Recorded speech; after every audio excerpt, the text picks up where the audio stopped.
Kuća ljubavi. Kad god sam dolazio u Novi Bečej, imao sam osjećaj da se vraćam kući. Međutim, moje srce kao da je bilo podeljeno na dva dela. Veći deo je pripadao tatinoj familiji, dok je manji deo pripadao maminoj familiji koja je poreklom iz Ivanjice. Mene su zanimali oni koji su ostali tamo, ali mama je uvek nalazila različite razloge da ipak ne odemo tamo daleko.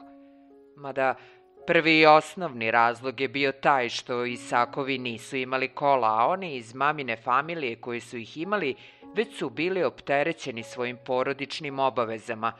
A možda je jedan od razloga bio i taj da mamin rod nije želeo da obilazi Zavičaj jer je to za njih bilo previše bolno. U Novom Bečeju je bila jedna kuća koju sam ja zvao onako, samo za sebe, kuća ljubavi. U toj kući je živela baka Marija, sitnog stasa ali ogromnog uticaja na svoju okolinu. U njenom prisustvu svi su postajali nekako mlađi i detinjastiji, a ona bi se na to samo smešila. Bakina vedrina se prenosila i na njenu kuću, koja je uvek nasmejana dočekivala moj dolazak. Svaka kuća ima svoj karakter, koji je ujedno odraz karaktera njenog vlasnika. Neke kuće su stroge, neke nakinđurene, neke su tužne, a neke vesele ili nasmejane, kakva je bila bakina kuća.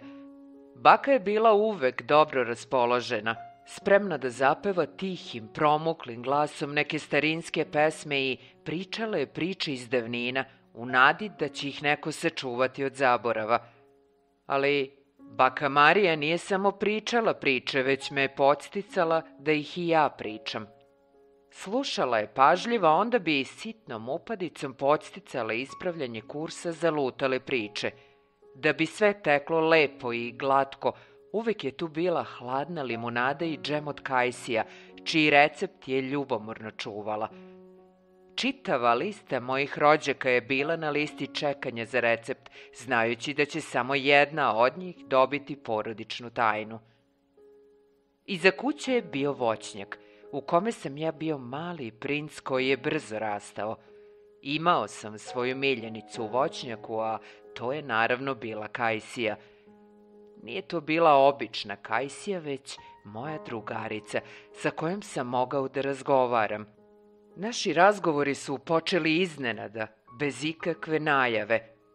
Jednom sam prislonio leđa na njeno stablo i birao koju ću od kajsija da pojedem prvu. Kada sam ubrao najlepšu, zagrizao sam, osetio sladak ukus u ustima i kao da sam u mislima mogao da čujem pitanje: dopada ti se? Kada sam se poverio jednom prilikom baki, ona se samo blago nasmešila. Da li je pored bakine kuće ljubavi bio i čarobni voćnjak? A onda, jednog dana tata je šalovao ogradu između našeg i komšijskog dvorišta. Uvek je bio precizan i koncentrisan, ali zidarski čekić je krenuo neželjenim putem i udario njegovu levu ruku.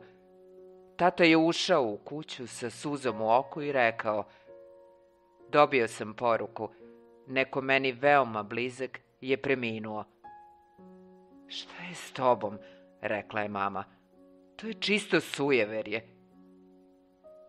Posle 5 minuta nazvali su nas iz Novog Bečeja i saopštili da je baka Marija preminula. Tata je bio u pravu, a ja sam od tada razvijao dosluh sa znacima koji prethode dobrim ili lošim vestima.